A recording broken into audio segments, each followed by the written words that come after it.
It would certainly be hard enough to suddenly lose your 8-year-old child, but imagine finding out after her death that something sacred to her had been stolen.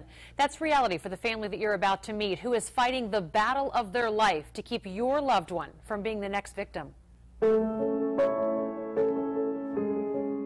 I wanted her at peace, and we shouldn't be going through this at all.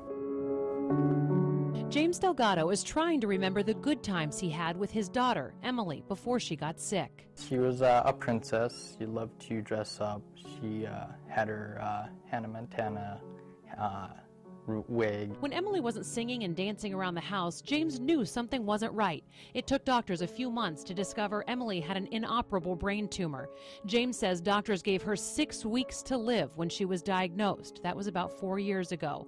But those at St. Jude in Memphis, where Emily went for treatment, were a little more optimistic. We can't give you a date on this because she's doing so well. She keeps on fighting.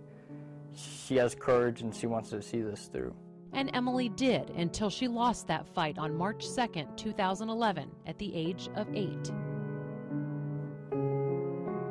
The family stayed strong with support from the Childhood Cancer Foundation and their new family at St. Jude. But the high cost of medical bills made it difficult to put the final touches on Emily's resting place.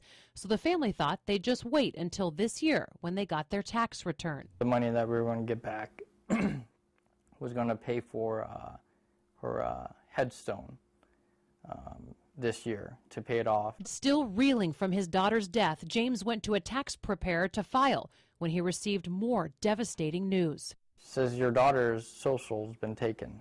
It's already been claimed on taxes already. The tax preparer told James someone had already claimed Emily as a dependent. The family was now a victim of tax fraud. I think we've grieved enough, and now we're going to grieve even more and longer. So how did someone get Emily's information? James may never know that for sure, but he has his suspicions. You see, when you die, your Social Security number is sent to the Social Security Administration's Death Master File. While the Social Security Administration doesn't give the public access to it, other agencies do. The National Technical Information Service sells an annual subscription to it.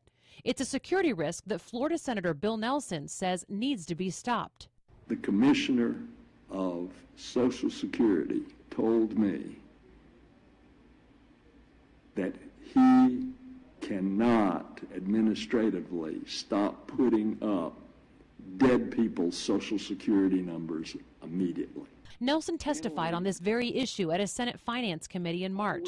He drafted a bill that would restrict access to the records of deceased people during a 2-year period following a death. The legislation secures the Social Security numbers of deceased Americans so that the fraudsters cannot use them to file fake tax returns. The bill still needs to go before the Senate, but lawmakers like Nelson say it's a necessary step in fighting identity theft. That should never be put on the internet. James is now in the process of running credit reports on Emily, checking to see if the Crooks used her information. And he's in touch with other families at St. Jude, sharing Emily's story in hopes of protecting them. Emily fought for a lot of things, and I figured I'll be strong just like her. So James thinks that because his family was involved with so many organizations during Emily's illness, and because maybe they posted a lengthy obituary online, they became a better target for this crime.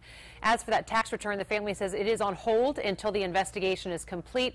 Right now, shockingly, the IRS is handling more than 300,000 identity theft cases.